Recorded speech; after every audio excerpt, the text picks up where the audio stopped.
मित्रांनो, आत्ता जो निकाल आलाय सुप्रीम कोर्टाचा, तर त्या निकालाचं जर सगळं व्हर्डिक्ट किंवा वर्डिंग तुम्ही जर पाहिलं, मसुदा जर पाहिलात, तर तुम्हाला आश्चर्याचा धक्का बसेल किंवा तुम्हाला असं वाटेल की 26 तारखेला प्राध्यापक दयानंद नेने यांनी जवळजवळ जो ड्राफ्ट दिला होता की कशा प्रकारचा निकाल या परिस्थितीमध्ये लागू शकतो, तो सुप्रीम कोर्टाने जसाच्या तसा उचललाय असं नाही मी म्हणणार, पण त्यांनाही जो सुचला तोच सरांना सुचला होता.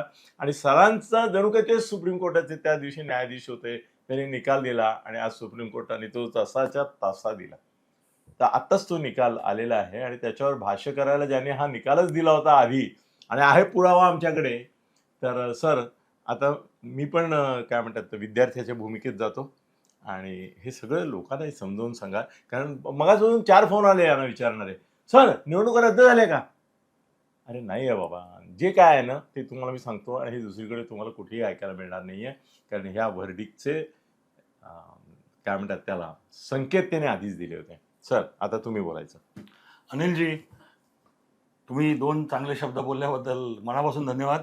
पण खरंच कधी कधी असं आपल्याला बरं वाटतं की आपण एखादा विचार करतो, तो मांडतो आणि जेव्हा एक तिसऱ्याच लोकांकडनं तो तसाच्या तसा खरा ठरतो, आणि सुप्रीम कोर्टाचे आणि सुप्रीम कोर्टाच्या न्यायाधीश, त्यावेळेला खरंच मनाला एक प्रकारचं बरं वाटतं की म्हणजे आपण जो काही विचार करत असतो तो योग्य दिशेने चाललाय, आपला लॉजिकल आहे असं वाटतं. मित्रांनो, स्थानिक स्वराज्य संस्थांच्या निवडणुकींबाबत गेला आठवडाभर एक अस्थिरता लोकांच्या मनामध्ये पैदा झाली होती. कारण की हे प्रकरण सुप्रीम कोर्टात गेलं होतं आणि इंदिरा जयसिंग ज्या तक्रारदार याचिकाकर्त्यांच्या वकील होत्या, त्यांनी सुप्रीम कोर्टाच्या नजरेस आणून दिलं होतं की महाराष्ट्रामध्ये ह्या ज्या निवडणुका होऊ घातल्या तिथे अनेक ठिकाणी आरक्षणाची जी 50% कॅप किंवा लिमिट जी आहे, जी सुप्रीम कोर्टाने वर्षानुवर्षापूर्वीपासून घालून दिली आहे, तर ती कुठेतरी ओलांडली जाते आणि खूप जास्त टक्क्याचं आरक्षण इथे दिलं जात आहे. तर तेव्हा सुप्रीम कोर्टाने ती जे निकाल 15 दिवसापूर्वी दिला होता की ऑब्झर्वेशन्स म्हणून आपण त्यांना, त्यांनी सांगितलं होतं सरकारला आणि इलेक्शन कमिशनला की तुम्ही आम्हाला याच्यावरती एक ॲफिडेव्हिट द्या की खरी परिस्थिती काय आहे, आणि ती खरी परिस्थितीचं ॲफिडेव्हिट देऊन आपलं त्याच्यावर जोपर्यंत सुनावणी होत नाही तोपर्यंत तुम्ही पहिल्या टप्प्याच्या इलेक्शन्स तर नक्की घोषित केल्या आहेत, नगरपंचायत आणि नगरपालिकांच्या, पण नगर परिषद सॉरी, पण पुढचा जो दुसरा टप्पा आहे जिल्हा परिषद आणि नंतर महानगरपालिका, त्यांच्या शेड्यूल जे आहे ते तुम्ही घोषित करायचं नाही जोपर्यंत आम्ही तुम्हाला याच्यावरती आमचे आदेश देत नाही तोपर्यंत.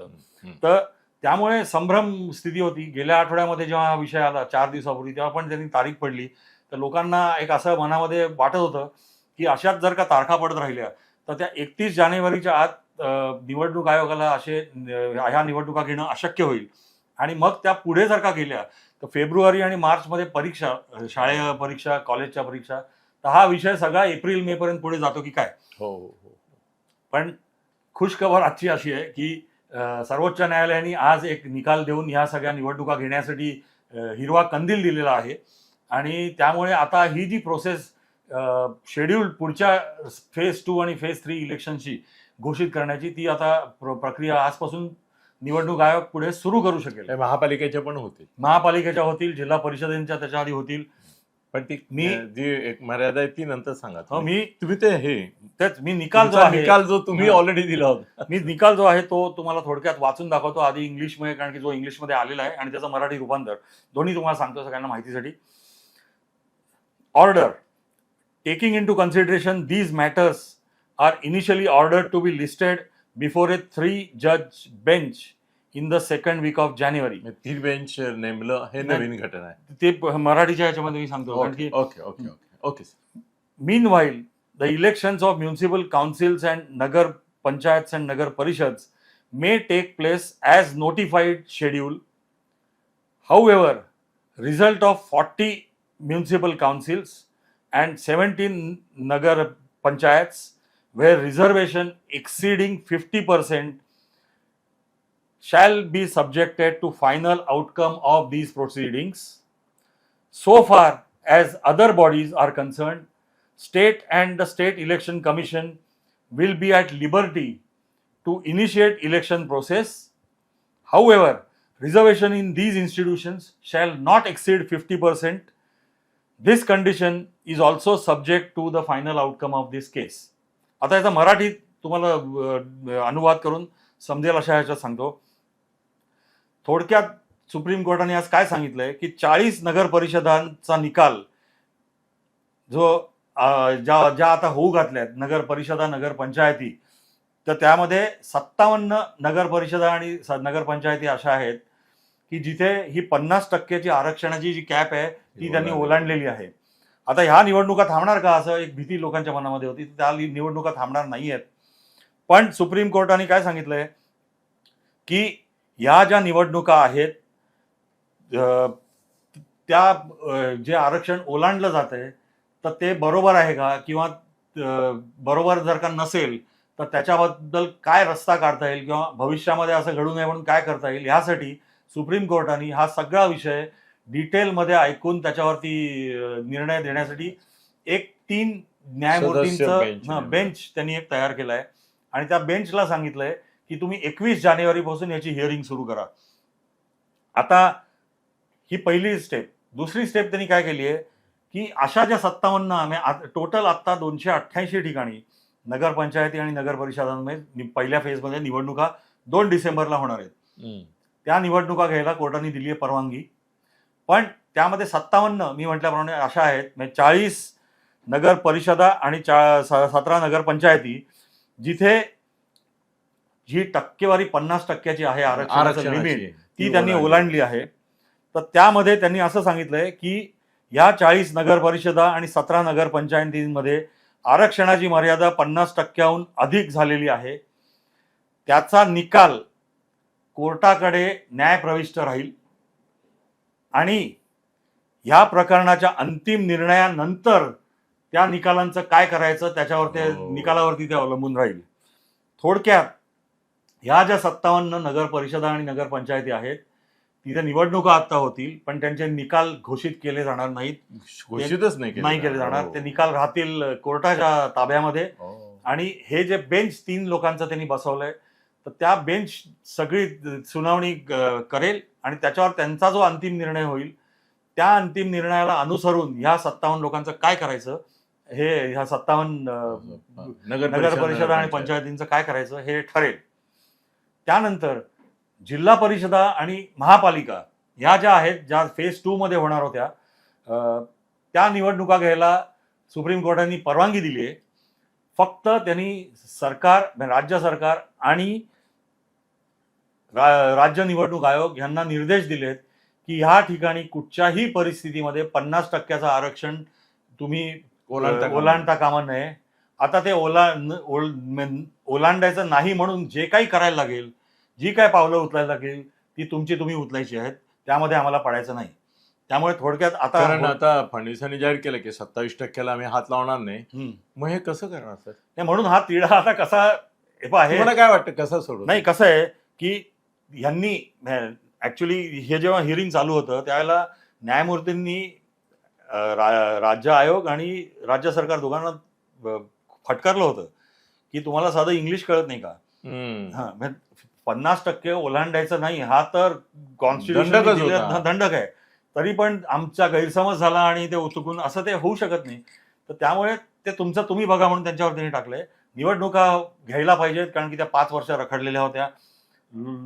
लोकप्रतिनिधींच्या हातामध्ये कारभार दिला पाहिजे.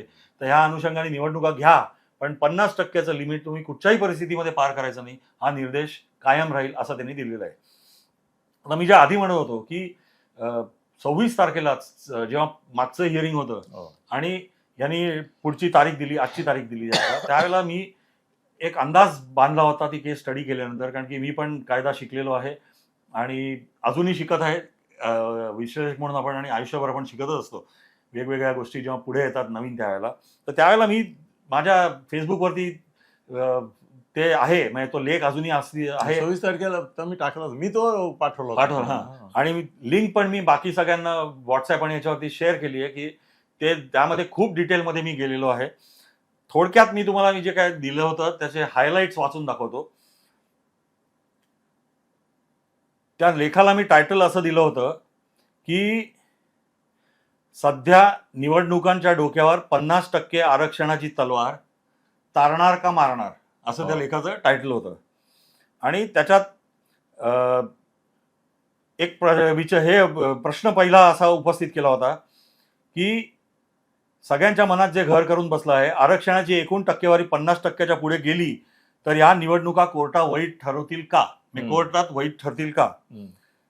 त्याचं सरळ उत्तर होतं हो किंवा नाही असे सांगणे अवघड आहे, पण कोणत्याही परिस्थितीत त्या निवडणुका बाद ठरू शकतात का?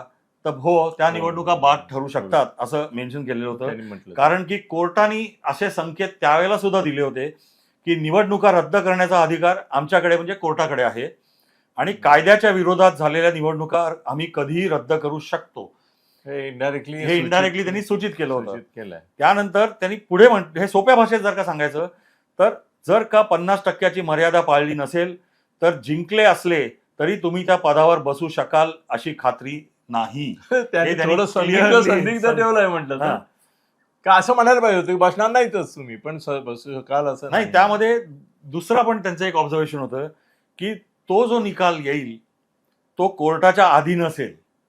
आता हा शब्दप्रयोगामध्येच मला लक्षात आलं होतं त्यावेळेला एकंदर की ह्याचा पुढे निकाल कुठच्या दिशेने जातोय आणि कसा लागणार आहे, कुठे बुज बसणार. कारण की निकाल कोर्टाच्या अधीन म्हणजे तो तुम्ही घोषित करणार नाही. फक्त ते कोर्ट कसं हे करतंय, कारण की आता 57 स्थानिक संस्थांचा निकाल कोर्टाच्या अधीन असणार आहे आजच्या निकालाप्रमाणे पण. आणि निवडणूक झाली तरी जागांचे प्रतिनिधी पूर्ण अधिकाराने काम करू शकणार नाहीत. अस्तित्वातच नाही ना. आणि आता ह्याचं हे काय अस्तित्वातच येणार नाही ना त्या संस्था. असं आहे त्यात अजूनही संदिग्धता, कारण की तो पूर्ण केस हे आली ना आपल्याला हे आलंय उद्या परवा ग्लिम्स आलंय त्याचं फक्त निकालाचं जिस्ट आलंय. आता ह्याचा अर्थ जो मला लागतोय तुम्ही जे विचारताय याचा, तर त्यात पद मिळाले म्हणजे तात्पुरता अधिकार तुम्हाला मिळालाय, तुम्हाला लोकांनी निवडून दिलंय पद मिळालं तरी, पण कोर्टाचा आदेश काय तोच खरा अधिकार तुम्हाला मिळणार ह्याच्यानंतर. म्हणजे दुसऱ्या भाषेत बोलायचं जर का झालं तर मी जे लिहिलं होतं की तुम्ही निवडून आलात ही तांत्रिक गोष्ट आहे, पण तुम्ही निवडून आहात का, निवडलेले आहात का ह्याचं उत्तर कोर्ट ठरवणार आहे तुम्हाला ह्याच्यामध्ये. आणि स्पष्ट झालं. आता ह्याचा अर्थ काय होईल जर का निकाल लागला आणि तो निकाल कोर्टाच्याकडे असला तर मला जे पुढे यांचं हिअरिंग त्या बेंचचं जे काय होईल त्याच्यामध्ये जे मला आत्ता लक्षात येत आहे किंवा जे मला आत्ता वाटतंय की ह्यांचे जे 57 निकाल असतील या परिषदांचे आणि पंचायतींचे, ते निकाल रद्द होण्याचे चान्सेस सगळ्यात जास्त आहेत आता. दुसरा खर्च जाणार, परत नव्याने निवडणूक, या जागांसाठी नव्याने निवडणुका घ्यायला लागतील. खर्च करणार तुम्ही लाखो करोडो, बघा काय होणार. त्यामुळे संसाधनं, पैसा, वेळ हे पुन्हा सगळ्याचा अपव्यय होऊन ते पुन्हा घेतल्या जाणार. आणि हा धक्कादायक प्रकार आहे. ह्याचा अर्थ काय की सरकारने जे कोर्टात सांगितलं किंवा निवडणूक आयोगाने जे कोर्टात सांगितलं की वी कुड not construe your decision properly, आम्हाला तुमचा नेमकं काय सांगायचं बोलत होते एवढं मोठं कायदेतज्ञ असं सांगतात. तर मला तेच म्हणायचंय की चूक सरकारची, पॉलिटिकल आणि निवडणूक आयोगाची लपत होती, आणि शेवटी जनतेला ही चूक भुर्दंड उमेदवारांना, मतदारांना, सगळ्यांना पैसा, तिथे ज्या लोक आहेत जे अधिकारी नेमतात ते शाळेतनं सरकारी कार्यालयातले लोक येतात, त्यांना ते पुन्हा निवडणुका म्हणजे पुन्हा सगळं ते त्यातनं करायला लागणार आहे. हे थोडक्यात विचारून घेतो मी की आता हा हायकोर्टाचा निकाल आहे ना का सुप्रीम कोर्टाचा निकाल, म्हणजे मग पुढे अपील नाही. ते रिव्ह्यू पिटिशन टाकू शकतील. ते काय खरं नसतं, रिव्ह्यू पिटिशननी काही लगेच होणार नाही काही, किंवा आता झाल्यात निवडणुका कुठे रद्द करता असं काय मान्य नाही करणार सरकार. थोडक्यात सारांश आता या सगळ्या विषयाचा जर का समिंग अप म्हणजे आपण म्हणतो तर ह्या ज्या 57 ठिकाणच्या निवडणुका आहेत त्या सध्या धोक्यात आहेत. 57 ठिकाणची नावं नाही आपल्याकडे मिळणार पुढे, ती आता उद्याला आपण सांगू शकू, आता माझ्याकडे नाही आहेत. 50% ओलांडलेल्या 57 स्थानिक संस्थांचा निकाल टिकून राहील याची काही गॅरंटी नाही. कोर्टाचा अंतिम निर्णय नकारात्मक आला तर ह्या सर्व निवडणुका रद्द होतील आणि तिथे पुनर्निवडणूक घेणं अपरिहार्य होईल. हे प्रकरण घटनापीठाकडे जाणार आहे, त्यामुळे ही जी अनिश्चितता त्यांच्या डोक्यावर राहील ती दीर्घकालीन असेल, कारण की हा बेंच जो आहे तो त्यांना टाइम फ्रेम त्यांचा काय आहे हे अजूनही त्यांनी सांगितलेलं नाहीये की किती कालावधी त्यांचा असेल आणि पण मग किती तोपर्यंत कालावधी हे 57 निकाल स्थगित राहणार. स्थगित राहणार इनडायरेक्टली. हो. म्हणजे ते जरी त्यांनी समजा घोषित केले कोर्टाने की हे निवडून आलेत तरी त्यांना अधिकार काही नसणार. म्हणजे अदोन्मय बस. खास करून पैसे खर्च करण्याचा अधिकार नसणार त्यांना. म्हणजे त्यांचा जो मेन ज्या करण्याकरता गेले ते. एक्झॅक्टली. आणि सगळ्यात महत्वाचं, भविष्यातील सर्व निवडणुका 50% आरक्षणाच्या मर्यादेतच सगळ्यांना घ्यायला लागणार. याला कुठच्याही प्रकारचा अपवाद सुप्रीम कोर्ट करणार नाही.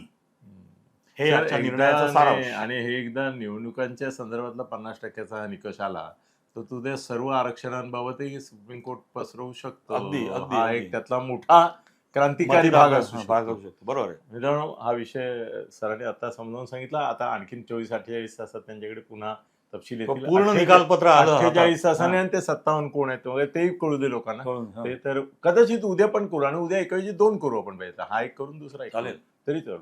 चला, धन्यवाद.